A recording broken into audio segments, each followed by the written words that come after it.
نحمده ونصلي على رسوله الكريم اما بعد فاعوذ باللہ من الشیطان الرجیم بسم اللہ الرحمن الرحیم۔ خدا تجھے کسی طوفان سے آشنا کر دے، خدا تجھے کسی طوفان سے آشنا کر دے کہ تیرے بحر کی فوجوں میں اضطراب نہیں۔ تجھے کتاب سے ممکن نہیں فراہ کہ تو، تجھے کتاب سے ممکن نہیں فراہ کہ تو کتاب خواہ ہے مگر صاحب کتاب نہیں۔ صدر محترم اور معزز حاضرین کرام، آج میرا موضوع سخن ہے اقبال کا خواب اور آج کا پاکستان۔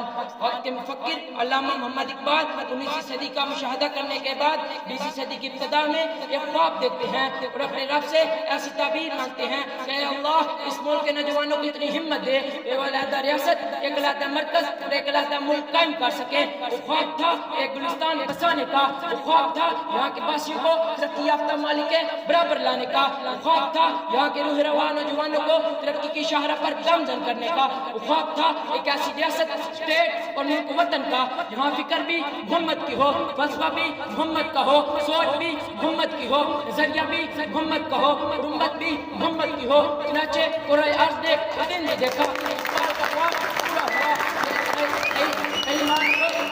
مقاصد پیش کی گئی جو حقیقت میں قرارداد نہیں بلکہ مسلمان اپنی آرزو اور تمنا اللہ کو پیش کر رہے تھے اور یہ بتا رہے تھے کہ مسلمان تقدیر کا پابند نہیں، تقدیر کے پابند تو نباتات، حیوانات اور نباتات ہوتے ہیں۔ خدا کی قسم اس دن انہوں نے اپنے اس خواب کو پورا کر دکھایا۔ 14 اگست کو 1 کروڑ مسلمانوں نے ہجرت کی، جس میں سے 50 لاکھ شہید ہو گئے اور 50 لاکھ نے انگریزوں کی شہادوں کو رون کر فاتح بن کر میرے محسن، میرے قائد علامہ محمد اقبال کی اس خواب کی تعبیر کر پاکستان کے کچھ بات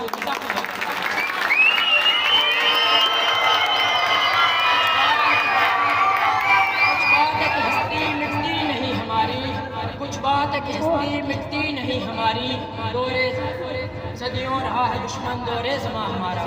جناب صدر، آج ہم مسئلہ پاکستان کی 76 سالہ تاریخ کی حقیقی اور عملی تصویر دیکھتے ہیں، دل خون کے آنسو روتا ہے، کلیجہ منہ کو آتا ہے۔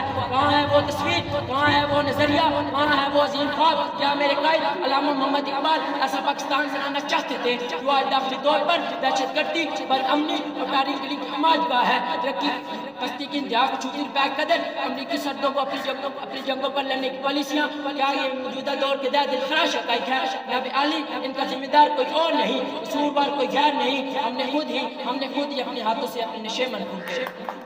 زندگانی جس کو کہتے ہیں فراموشی ہے یہ، زندگانی جس کو کہتے ہیں فراموشی ہے یہ، خواب ہے غفلت ہے سرمستی ہے بے ہوشی ہے۔ شکریہ۔